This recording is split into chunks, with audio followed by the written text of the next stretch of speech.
Hallelujah. अपनी आंखों को बंद कीजिए। हालेलुया। धन्यवाद प्रभु, धन्यवाद, धन्यवाद, धन्यवाद, धन्यवाद यीशु, धन्यवाद पवित्र आत्मा। धन्यवाद आप मेरे जीवन के प्रभु। मैं अपने जीवन को तेरे सामर्थ्य हाथों में रखता हूँ। मैं अपनी आत्मा को तेरे सामर्थ्य हाथों में रखता हूँ। मैं अपने जीवन को तेरे सामर्थ्य हाथों में रखता हूँ। मैं अपने बिजनेस को तेरे सामर्थ्य हाथों में रखता हूँ। मैं अपने परिवार को तेरे सामर्थ्य हाथों में रखता हूँ। मेरे पास जो कुछ भी है वह आपका है। धन्यवाद मेरे मन पर प्रभुता लेने के लिए। धन्यवाद मेरी आत्मा पर प्रभुता लेने के लिए। धन्यवाद मेरे जीवन पर, मेरे उन हर क्षेत्रों पे प्रभुता लेने के लिए। धन्यवाद। जैसे ही मैं आपके वचनों को सुनता हूं मैं चंगा हो जाता हूं। जैसे ही मैं आपके वचनों को अपनी आत्मा में ग्रहण करता हूं मैं ऊपर उठ रहा होता हूं। जैसे ही मैं आपके वचनों को ग्रहण करता हूं प्रभु, मेरी आत्मा प्रकाशित हो जाती है। आपका वचन मुझे ले चलता है हमेशा जय के उत्सव में, क्योंकि आपके वचन में जीवन है। और जैसे ही मैं आपके वचनों में जो जीवन है उसे मैं ले लेता हूं, मैं चलने पाता हूं महिमा के एक नए स्तर में। आपने होने दिया था कि मैं उन वचनों को अपनी आत्मा में धारण करूं। मैं आपके वचनों को अपने हृदय में अधिकाई से बसने दूं। धन्यवाद उस वचन को जो मेरे जीवन का, जो मेरे जीवन को आपकी इच्छाओं में लेकर चलता है प्रभु। धन्यवाद उन वचनों को देने के लिए। धन्यवाद उन प्रकाशनों के लिए प्रभु जो मेरे जीवन में है। आपके दर्शनों के लिए मैं हर एक व्यक्ति जो प्रार्थना में जुड़े हुए हैं प्रभु, मैं उन्हें आपके सामर्थ्य हाथों में रखता हूं। वे अब से लेकर हमेशा तक वे आपकी करुणा, दया, भलाई, प्रेम, सत्य, निष्ठा और अनुग्रह से भरे रहें। उनका जीवन एक नए स्तर में जाने के लिए तैयार है। उनका जीवन आपकी करुणा, आपकी दया, आपके प्रेम से भरे रहने के लिए तैयार है। उनका जीवन एक महिमा के नए स्तर में जाने के लिए तैयार है, उन वचनों के द्वारा जो देना चाहते। मेरे हृदय, मेरे मस्तिष्क, मेरी आत्मा खुली हुई है आपके वचनों को सुनने और ग्रहण करने के लिए, यीशु मसीह के नाम में आमीन। हालेलुया। आइए हम वचनों को देखते हैं। बहुत ही जरूरी है कि हम उन वचनों पे ध्यान लगाएं जो परमेश्वर ने हमारे जीवन में दिया है।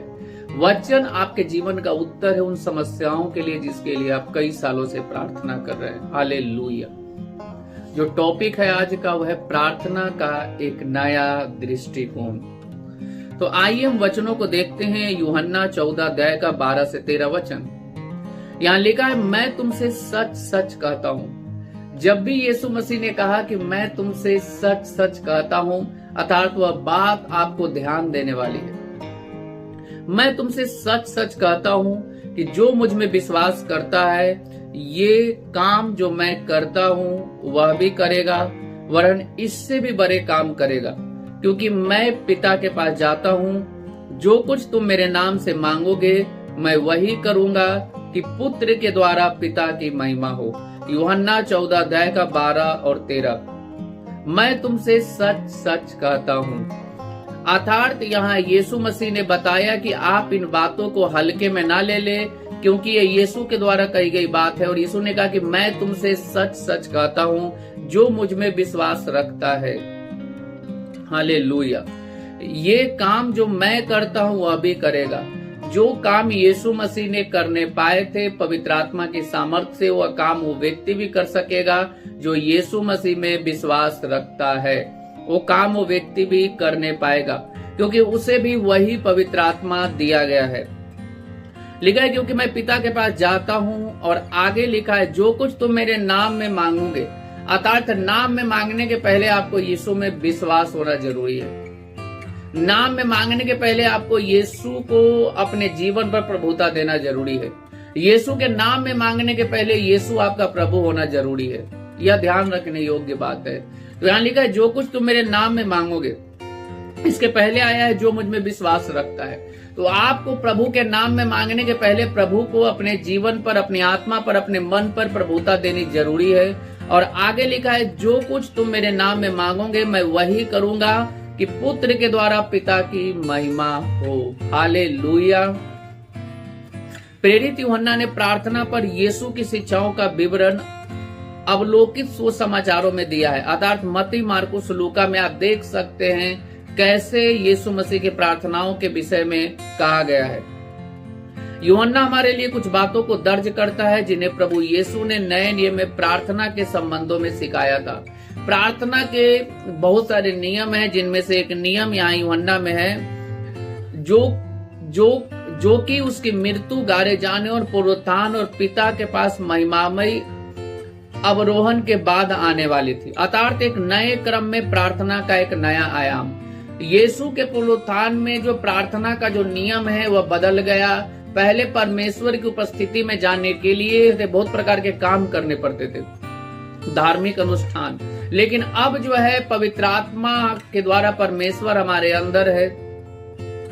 अर्थात एक नए क्रम में प्रार्थना का एक नया आयाम।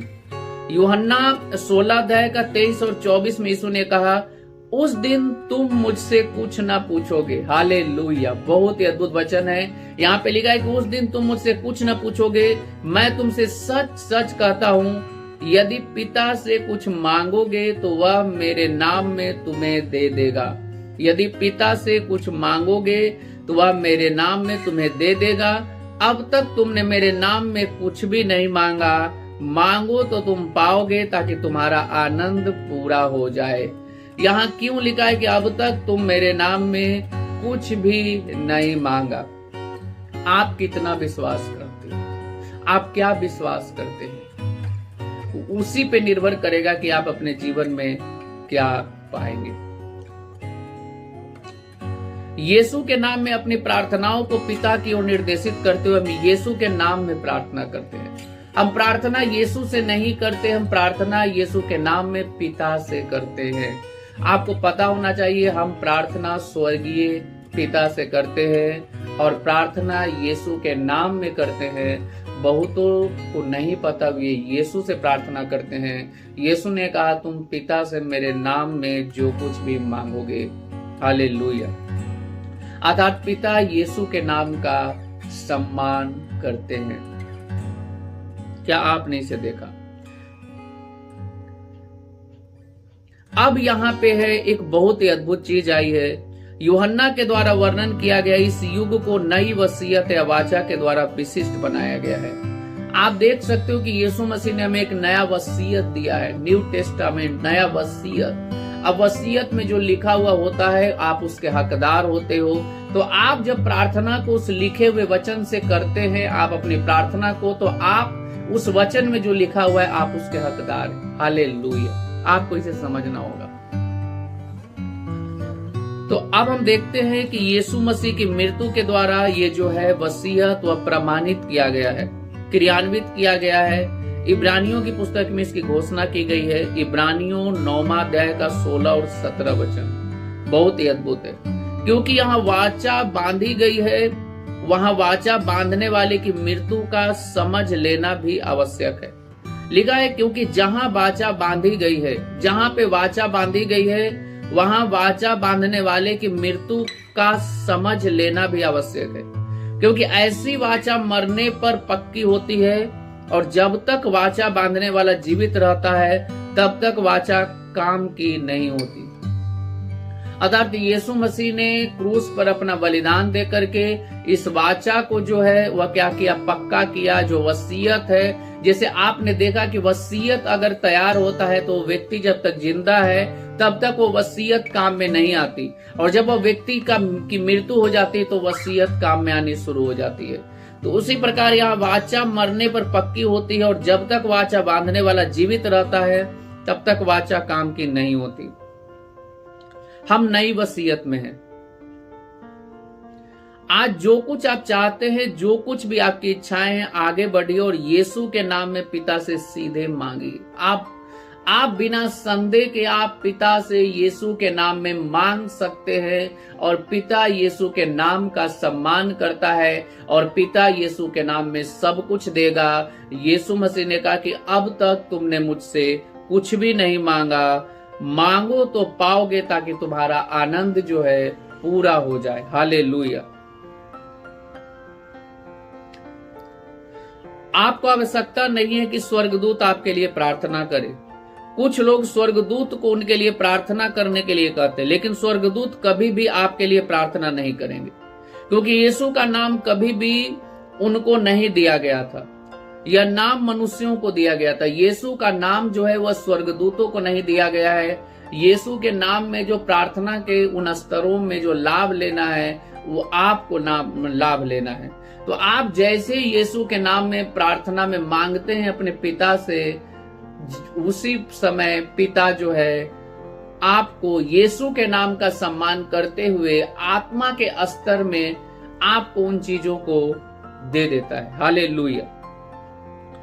यीशु मसीह के नाम में आपके पास अधिकार है और पिता के पास सीधा प्रवेश है। आप यीशु के नाम में, आप यीशु के बलिदान के कारण आप पिता के पास सीधा प्रवेश कर सकते हैं। आप अपने पिता से हर दिन बात कर सकते हैं।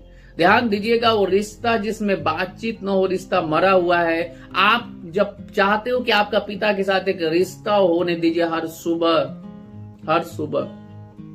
जैसे यीशु पिता के साथ जुड़ता था, आप भी अपने पिता के साथ अपने कामों की शुरुआत के पहले जुड़े होने दीजिए। तो लिखा है पिता के पास सीधा जब आप प्रवेश आपको दिया गया है, वह यीशु के नाम में दिया गया। हालेलुया। मांगो और ग्रहण करो ताकि आपका आनंद क्या हो जाए, पूरा हो जाए। क्योंकि यहाँ लिखा है कि उस दिन तुम मुझसे कुछ ना पूछोगे। मैं तुमसे सच सच कहता हूँ, यदि पिता से कुछ मांगोगे तो वह मेरे नाम में तुम्हें देगा। अब तक तुमने मेरे नाम में कुछ भी नहीं मांगा। मांगो तो पाओगे ताकि तुम्हारा आनंद पूरा हो जाए। मांगो तो पाओगे ताकि तुम्हारा आनंद पूरा हो जाए। आप सोच रहे होंगे कि ये संभव ही नहीं है, ये मैं कैसे मांगू? तो आप अपनी सोच से परे, परमेश्वर जो है आपकी समझ से, आपके दिमाग से परे देने में सामर्थ्य है। आप जो नहीं कर सकते उसे मांगिए, आप जहां तक सोच नहीं सकते उसे मांगिए, और परमेश्वर देने में सामर्थ्य है, लेकिन यीशु के नाम में। हालेलुया। तो अब जो है ये बहुत जरूरी है कि पिता उसे देता है, लेकिन अब मांगना क्या है? हालेलुया। ध्यान दीजिएगा, बहुत जरूरी है मांगना क्या है। तो लिखा है जो कुछ भी, तो आप इसमें संदेह ना कीजिए। लिखा है कि यदि पिता से कुछ मांगोगे तो वह मेरे नाम में तुम्हें देगा। बहुतों ने सिखाया कि नहीं, आप पिता से मांगोगे वही चीजों को जो आपको जरूरत है। नहीं, यहाँ पे लिखा है यदि पिता से कुछ मांगोगे तो वह मेरे नाम में तुम्हें देगा। कुछ मांगोगे तो वह मेरे नाम में तुम्हें देगा। हालेलुया। तो अब पिता, यहां लिखा है किससे मांगना है? पिता से। यहां लिखा है कि आप पिता से मांगेंगे, अर्थात मांगने से पहले क्या होना चाहिए? क्या आपने इन वचनों पे ध्यान दिया? लिखा है यदि पिता से कुछ मांगोगे तो वह तुम्हें मेरे नाम में देगा। किससे मांगना है? पिता से। तो पिता से मांगना है, अर्थात आपको पहले पिता के रिलेशनशिप में आना है, पिता और पुत्र के रिश्ते में आना है। हालेलुया। जितनों ने उस पर विश्वास किया उसने उसे परमेश्वर की संतान होने का अधिकार दिया। अब आप परमेश्वर की संतान हो, यानी आपको जानना होगा कि आप परमेश्वर की संतान हो। जो मांगने वाला है वो परमेश्वर की संतान है। जो मांगने वाला है वो कोई गैर नहीं, वो परमेश्वर की संतान है। तो आपको एक संतान बनकर मांगना है पिता से। हालेलुया। नए नियम में प्रार्थना की सामर्थ्य और प्रभावकारिता है परमेश्वर की स्तुति।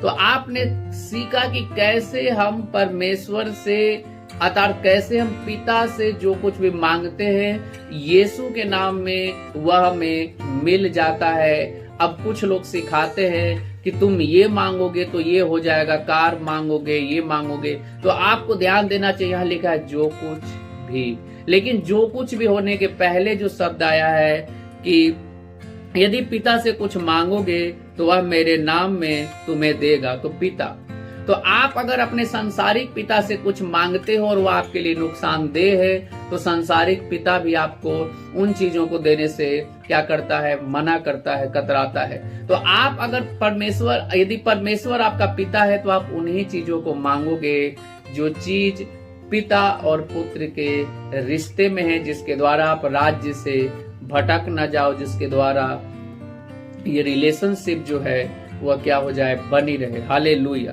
तो अब यहाँ पे आपने देखा यूहन्ना 14 अध्याय का 12 और 13 वचन, मैं तुमसे सच सच कहता हूँ कि जो मुझ में विश्वास करता है, ये काम जो मैं करता हूँ वह भी करेगा। ये काम जो मैं करता हूँ वह भी करेगा जो मुझ में विश्वास करता है। तो परमेश्वर ने हमें बुलाया है परमेश्वर की तरह काम करने के लिए। हालेलुया। तो आप ये मत सोच लीजिएगा कि मैं बुलाया गया हूँ खाने पीने, स्कूल जाने, कॉलेज जाने, पैसा कमाने के लिए नहीं। यहाँ लिखा है ये काम जो मैं करता हूँ वह भी करेगा, वरन इससे भी बड़े कामों को करेगा। तो आप जो है बुलाए गए होता कि आप परमेश्वर की तरह काम करो, आप यीशु मसीह की तरह काम करो। आप अंधे को आंख ला दो, आप अंधे को क्या दो, आंख दो, लंगड़े चलने लगे आपकी प्रार्थनाओं से, गूंगे बोलने लगे और मुर्दे जीवित हो जाएं। आपको इसलिए बुलाया गया है। लिखा है मैं तुमसे सच सच कहता हूँ कि जो मुझ में विश्वास रखता है, जो यीशु में विश्वास रखता है, तो बहुत सारे लोग इन कामों को नहीं करते। क्यों नहीं करते? वे प्रार्थना नहीं करते। जो लोग बीमार हैं उनसे वे मिलते हैं, लेकिन उन्हें वे बताते नहीं कि मैं आपके लिए प्रार्थना करूंगा, आप मेरे साथ प्रार्थना को ज्वाइन करेंगे और आप चंगे हो जाएंगे। वे बताते नहीं है। क्यों नहीं बताते हैं? क्योंकि उन्हें लगता है कि मैं चंगा करूंगा। वे अपनी सामर्थ्य पे भरोसा रखते हैं। यहाँ क्या लिखा है? मैं तुमसे सच सच कहता हूं कि जो मुझ में विश्वास रखता है। तो आपको यीशु में विश्वास रखना है कि चंगा करने वाला कौन है? यीशु है। हालेलुया। आप केवल क्या हो? पार्टनर हो परमेश्वर के राज्य में। चंगा करने वाला कौन है? यीशु मसीह है। चंगा करने वाला परमेश्वर है। तो बहुत सारे लोग डर से लोगों को नहीं बताते। कोई बड़ी बीमारी है तो, या कोई व्यक्ति समस्या में है तो उसे नहीं बताते कि आप मेरे साथ प्रार्थना में ज्वाइन हो जाइए, आपकी बीमारी चंगी हो जाएगी, चाहे वह 10 साल पुरानी हो या 20 साल पुरानी हो। वे नहीं बताते कि आप आर्थिक परिस्थिति से जूझ रहे हो, आप मेरे साथ प्रार्थना में ज्वाइन हो जाइए, आप जो है इस परिस्थिति से आजाद हो जाओगे। क्योंकि उन्हें विश्वास नहीं रहता खुद पे। लेकिन यह वचन क्या कहता है? मैं तुमसे सच सच कहता हूँ। यहाँ यीशु मसीह ने सच सच वर्ड को दोबारा दोहराया। फिर लिखा है कि जो मुझ में विश्वास रखता है। तो आप यदि लोगों को नहीं बताते, आपका विश्वास यीशु में नहीं खुद में है। यीशु मसीह ने कहा कि जो मुझ में विश्वास रखता है, चमत्कार होगा यीशु में विश्वास रखने के कारण। लंगड़े को चलाने वाला यीशु है। हालेलुया। गूंगे को वो आवाज देने वाला यीशु है। मुर्दे को जिलाने वाला यीशु है। तो आप यदि खुद में विश्वास करोगे तो आप उन लोगों को नहीं बताओगे। वे लोग उन लोगों को नहीं बताते कि आप मेरे साथ प्रार्थना में ज्वाइन हो जाइए, जिनका यीशु पे भरोसा नहीं है। यदि आपका यीशु पे भरोसा, यहाँ लिखा है जो मुझ में विश्वास करता है। यीशु मसीह ने कहा कि मैं चंगा करने वाला हूँ, मैं जो हूँ सो उसे खड़ा कर दूंगा, मैं लंगड़ों को चलाऊंगा, लंगड़े चलते हैं, गूंगे बोलते हैं, अंधे देखते हैं। तो यदि आपका भरोसा यीशु में है, आप उन लोगों को बताओगे, आप उन लोगों के लिए प्रभु तक आने के रास्ते को खोल दोगे, आप उन लोगों की चंगाई के रास्ते को खोल दोगे, आप उन लोगों के समृद्धि के रास्ते को खोल दोगे। और यदि आप यीशु में विश्वास नहीं करोगे, आप ऐसा नहीं करोगे। क्योंकि यह लिखा है जो मुझ में विश्वास करता है, ये काम जो मैं करता हूं वह भी करेगा। ये काम जो मैं करता हूं करेगा वह व्यक्ति, हालेलुया, वही करेगा, नहीं आप करने वाले हो। लेकिन ये किसके द्वारा होगा? यीशु में विश्वास के द्वारा होगा। आप यीशु में विश्वास करते हो, यीशु मसीह उसे चंगा करेगा, यीशु मसीह लंगड़े को चलाएगा, यीशु मसीह गूंगे को बोलने की सामर्थ्य देगा, यीशु मसीह मुर्दों को जिंदा करेगा। लेकिन यह आपके विश्वास के कारण होगा। जो मुझ में विश्वास करता है, ये होने वाला है आपके विश्वास के कारण। यीशु मसीह उसे चंगा करने के लिए तैयार है, लेकिन यह विश्वास आपके विश्वास के कारण होने वाला है। लिखा है कि जो कुछ तुम मेरे नाम से मांगोगे मैं उसे करूंगा, कि पुत्र के द्वारा पिता की महिमा हो। जो कुछ भी तुम मेरे नाम से मांगोगे, तो आपको यीशु के नाम में मांगने के पहले आपको यह विश्वास होना है, भरोसा होना है यीशु मसीह। अपनी आंखों को बंद कीजिए। धन्यवाद प्रभु, जैसे ही मैं आपके नाम का इस्तेमाल इस विश्व में करता हूं, वैसे ही मैं देखता हूं इस जीवन को, हर परिस्थिति को आपके नाम में बदलते हुए। आपका नाम इस धरती पर एक सामर्थ्य है जो हर नामों के ऊपर है। आपका नाम कैंसर के नामों से ऊपर है। आपका नाम अंधकार के हर एक सामर्थ्य से ऊपर है। आपका नाम बीमारी के नामों से ऊपर है। आपका नाम गरीबी के नामों से ऊपर है। आपका नाम वह नाम है जिनमें हर एक परिस्थिति को बदली जा सकती है, क्योंकि आपके नाम में सारी अधीनता है प्रभु जी। आपके नाम में सारा सामर्थ्य है प्रभु जी। स्वर्ग और पृथ्वी का सारा सामर्थ्य आपके नाम में छिपा है। जैसे ही मैं आपके नाम का इस्तेमाल करता हूं, मैं जयवंत से जयवंत जीवन में प्रवेश करता हूं। जब मैं आप में विश्वास करता हूं, जब मैं आप में भरोसा करता हूं और आपके नाम का इस्तेमाल करता हूं, मैं अपने लिए और दूसरों के लिए चंगाई को ग्रहण करता हूं। मैं अपने लिए और दूसरों के जीवन में सामर्थ्य को ग्रहण करता हूं। यीशु मसीह के नाम में आमीन।